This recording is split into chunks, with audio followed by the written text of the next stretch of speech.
Alright, I just wanted to make another updated video on this Heathkit oscilloscope I'm doing. I got this top board totally completed now.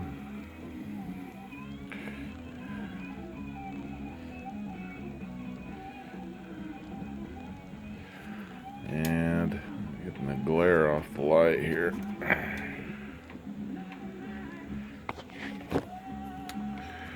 But I still gotta do this capacitor. Gotta do this backboard here. And I got the power section completed also. I'll give you a picture of that. Still got quite a ways to go. Let's see if we can flip her over and look at the underneath here a little.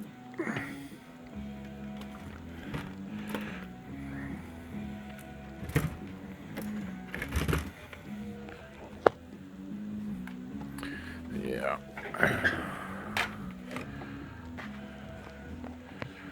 So here I got the power section done. Put in a new line cord. The other one was kinda okay, but I went with a little heavier gauge. I still got to get a plastic or rubber grommet. The old plastic rubber one was just toast, came right apart. I used a 16 gauge line cord on this one. It's pretty long too. I'll show you how I did that bundle there, if you can see that.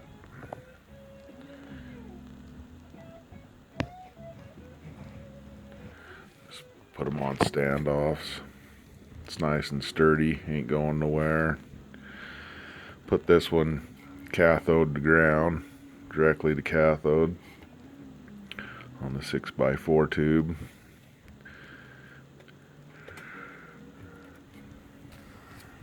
Get a stand-up view here.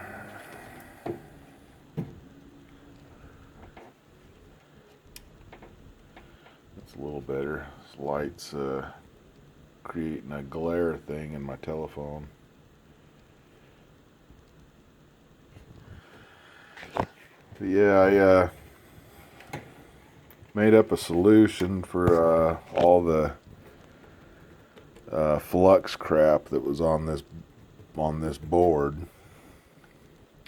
There was a lot of it, and then I just added to it when I resoldered all these. They're not nearly as bad. But I had a little trouble with some of the traces lifting and stuff, so I had to do some maneuvering to work that out. Tie some points together and stuff where the trace had lifted and gone and broke. This cap I put, I don't know if you can see that or not. It's for the vertical input. It was on top here of the board. I moved it down to the bottom.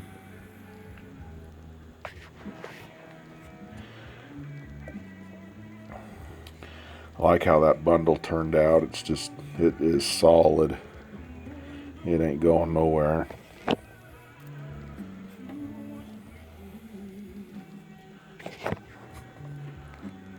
Put the old line cord knot for relief there. So yeah, I still got quite a ways to go. I got a hell of a mess going. There's old solder chunks all over the place.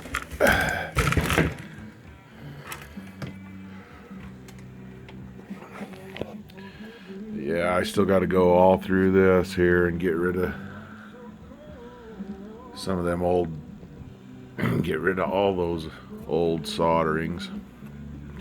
Work on the socket here a bit.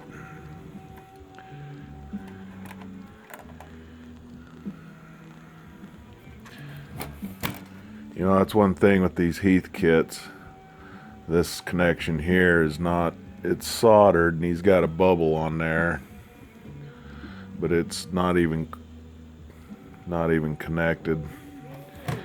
Not even sure it's connected to the trace. It might be, but I've found a few of those where points in this machine where the connections weren't even soldered at all, and some were soldered but the connection was just loose. And that's kind of what this is right here.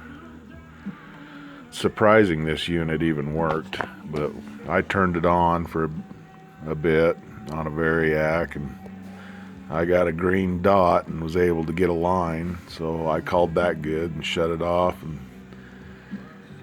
said, all right, time to replace all the parts. So this is my next area here. I still got some stuff up front that I gotta do. I gotta do this cap. I gotta go all through all these pots, switches. I gotta fix the connection on this thing. So yeah, I still got a long way to go. But anyway, that's the update. I guess this will be part 4. And if you're interested, stay posted. And thanks for watching. And bye.